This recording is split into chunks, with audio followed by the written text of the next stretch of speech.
जब से इस सृष्टि का निर्माण हुआ है तब से ही हिंदू धर्म में दान को जीवन का सर्वश्रेष्ठ कर्म माना गया है। दान का अर्थ है देने की क्रिया, अर्थात किसी जरूरतमंद और परेशान व्यक्ति की किसी न किसी रूप में मदद करना।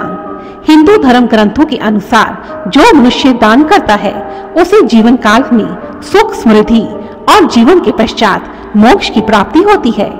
कहते हैं कि जिस प्रकार धरती में बोया हुआ वट वृक्ष का बीज पानी के संपर्क में आने से बढ़ जाता है, उसी प्रकार पुण्य रूपी वृक्ष भी दान करने से सदा बढ़ता ही है।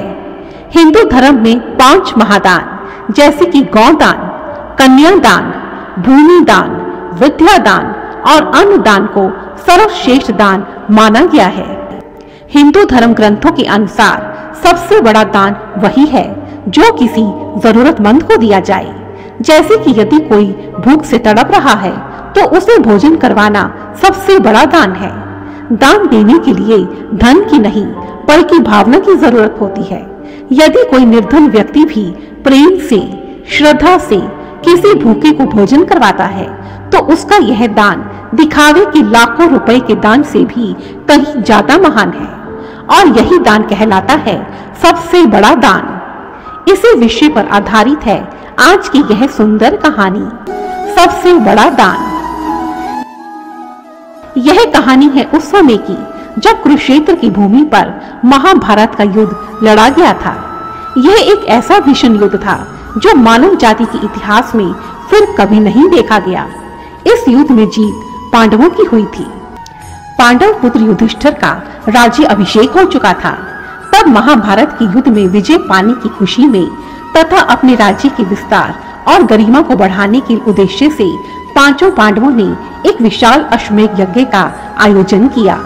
यज्ञ के पश्चात दूर दूर से आए लोगों को बड़े पैमाने पर दान पुण्य दिया गया। जितने भी राज्य के निवासी थे, ब्राह्मण, ऋषि मुनियों, इन सब के लिए एक विशाल भोज का आयोजन किया गया। असंख्य लोगों को स्वादिष्ट भोजन करवाकर तृप्त किया गया और उसके पश्चात उन्हें धन और वस्त्र भेंट किए गए। किसी भी व्यक्ति को किसी प्रकार के दान इत्यादि में कमी नहीं रहने दी। संपूर्ण आयोजन में किसी भी प्रकार की कोई कमी नहीं थी। सभी लोगों ने राजा युधिष्ठिर की महानता और समृद्धि पर विस्मय व्यक्त किया और कहा कि इस प्रकार का दान उन्होंने कभी नहीं देखा था। चारों तरफ राजा युधिष्ठिर की जय जयकार हो रही थी। इस जय जयकार को सुनकर राजा युधिष्ठिर के मन में अभिमान का भाव उत्पन्न हो गया। उनके मन में कई प्रकार के विचार आने लगे। वह सोचने लगे कि उन्होंने इतना अधिक दान दिया कि हर व्यक्ति तृप्त हो गया। उनके जैसा दान तो इस धरती पर कोई और कर ही नहीं सकता। तभी श्री कृष्ण को यह एहसास हो गया कि युधिष्ठिर के मन में अभिमान का भाव उत्पन्न हो गया है और तब युधिष्ठिर के अभिमान का नाश करने के लिए श्री कृष्ण ने एक लीला रची। सभी लोग भंडार गृह से भोजन कर वापिस जा रहे थे। तभी एक नेवला जिसका आधा शरीर सुनहरा और आधा शरीर भूरे रंग का था, वह राजमहल के भंडार गृह से बाहर निकला और यज्ञ भूमि पर लौटने लगा। फिर वह नेवला वापस भंडार गृह में चला गया। भंडार गृह में वह नेवला घूम घूम कर सभी पत्तलों में से एक एक दाना चुन रहा था। एक पत्तल चुनने के पश्चात वह दूसरी पत्तल की ओर बढ़ जाता था और फिर बाहर आकर यज्ञ भूमि पर लौटने लगता था। नेवली ने यह क्रिया 4-5 बार दोहराई। इस विलक्षण नेवली की विचित्र हरकतें देखकर पांडवों को बहुत आश्चर्य हुआ। तब युधिष्ठिर ने जिज्ञासावश श्री कृष्ण से पूछा, हे केशव, यह नेवला आखिर कर क्या रहा है? श्री कृष्ण ने उत्तर दिया, हे धर्मराज, तुम स्वयं नेवले से क्यों नहीं पूछ लेते? युधिष्ठिर पशु पक्षियों की भाषा अच्छी तरह से जानते थे, इसीलिए उन्होंने नेवले से पूछा, यह तुम कर क्या रहे हो? तुम्हें किस वस्तु की तलाश है? नेवले ने आदरभाव से युधिष्ठिर को प्रणाम किया और कहा, हे राजन, आपने जो यह महान यज्ञ संपन्न किया है उससे आपकी कीर्ति 10 दिशाओं में व्याप्त हो गई है। इस यज्ञ से आपको जिस पुण्य की प्राप्ति होगी उसका तो कोई अंत ही नहीं है। मैं तो इस पुण्य के अनंत सागर में से पुण्य का एक छोटा सा कण अपने लिए ढूंढ रहा हूँ। लेकिन राजन, लोग झूठ कहते हैं कि इससे वैभवशाली यज्ञ तो कभी हुआ ही नहीं। लेकिन यह यज्ञ तो कुछ भी नहीं है। यज्ञ तो वह था जहाँ लौटने से मेरा आधा शरीर सुनहरा हो गया था। तब युधिष्ठिर ने पूछा, तुम किस यज्ञ की बात कर रहे हो? तब नेवले ने उत्तर दिया, सुनो राजन, किसी गांव में एक गरीब ब्राह्मण रहता था। उसके साथ उसकी पत्नी, पुत्र और पुत्रवधू भी रहते थे। ब्राह्मण बहुत ही धर्मात्मा व्यक्ति था। वह अपने द्वार से कभी भी किसी भिक्षुक अतिथि को बिना भोजन किए जाने नहीं देता था। एक समय उस राज्य में एक भीषण अकाल पड़ा। लोग भूख और प्यास के मारे प्राण त्यागने लगे। ब्राह्मण और उसका परिवार भी करीब 6 दिन से भूखे प्यासे थे। एक दिन वह ब्राह्मण कहीं से थोड़ा सत्तू मांग कर लाया और उसमें जल मिलाकर उसके 4 लड्डू बना लिए। जैसे ही ब्राह्मण अपने परिवार सहित उन लड्डुओं को खाने लगा, उसी समय एक भिक्षुक ने दरवाजे पर आकर कहा, मैं 6 दिन से भूखा हूँ, कृपया मुझे कुछ भोजन दे। तब अतिथि को भगवान का रूप मानकर ब्राह्मण ने अपने हिस्से का सत्तू भिक्षुक को दे दिया। मगर उसे खाने के पश्चात भी भिक्षुक की भूख नहीं मिटी और उसने और भोजन की मांग की। तब ब्राह्मणी ने भी अपने हिस्से का सत्तू अतिथि भिक्षुक को दे दिया, लेकिन इससे भी भिक्षुक का पेट नहीं भरा।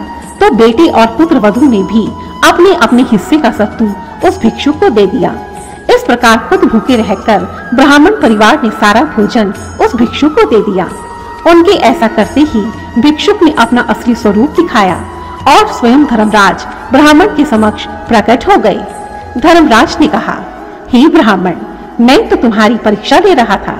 मैं तुम्हारी दान वृत्ति से बहुत प्रसन्न हूँ और तुम्हें ब्रह्मलोक का निवास वरदान स्वरूप प्रदान करता हूँ। और तभी वह ब्राह्मण परिवार एक दिव्य विमान में बैठकर ब्रह्मलोक को चला गया। उनके अंतर्ध्यान होने के पश्चात मैं उसी स्थान पर पहुंचा और मैंने उनकी झूठी पत्तल में बचे अन्न के दाने को जैसे ही ग्रहण किया, उसी क्षण मेरा आधा शरीर सोने का हो गया। नेवली ने कहा, हे राजन, जब मैंने आपके अश्वमेध यज्ञ के बारे में सुना तो मैं यहाँ इसी उद्देश्य से आया था कि यह भोज भी ऐसा धर्म भोज होगा जिसे खाने से मेरा शेष आधा शरीर भी सोने का हो जाएगा। लेकिन राजन, आपका भोजन ग्रहण करने से मेरे शरीर पर कोई प्रभाव नहीं पड़ा और आपका यह विशाल दान उस ब्राह्मण के दान के सामने तुच्छ पड़ गया। ऐसा कहकर नेवला वहां से चला गया। नेवले की पूरी कहानी सुनकर राजा युधिष्ठिर को अपनी गलती का एहसास हुआ और उन्होंने श्री कृष्ण से कहा, हे मधुसूदन, मुझे क्षमा कीजिए। मेरे भीतर अहंकार उत्पन्न हो गया था कि मुझसे बड़ा दानी को कोई और हो ही नहीं सकता। मैं यह भूल गया था कि कोई भी दान तब तक धर्म अनुसार नहीं माना जाएगा जब तक कि उसमें श्रद्धा, सत्य और समर्पण का भाव ना मिला हो। उस ब्राह्मण ने खुद भूखे रहकर भिक्षु को अपने हिस्से तक का भोजन दान में दे दिया और इसी कारण वह दान एक महान दान और सबसे बड़ा दान बन गया। धन्यवाद।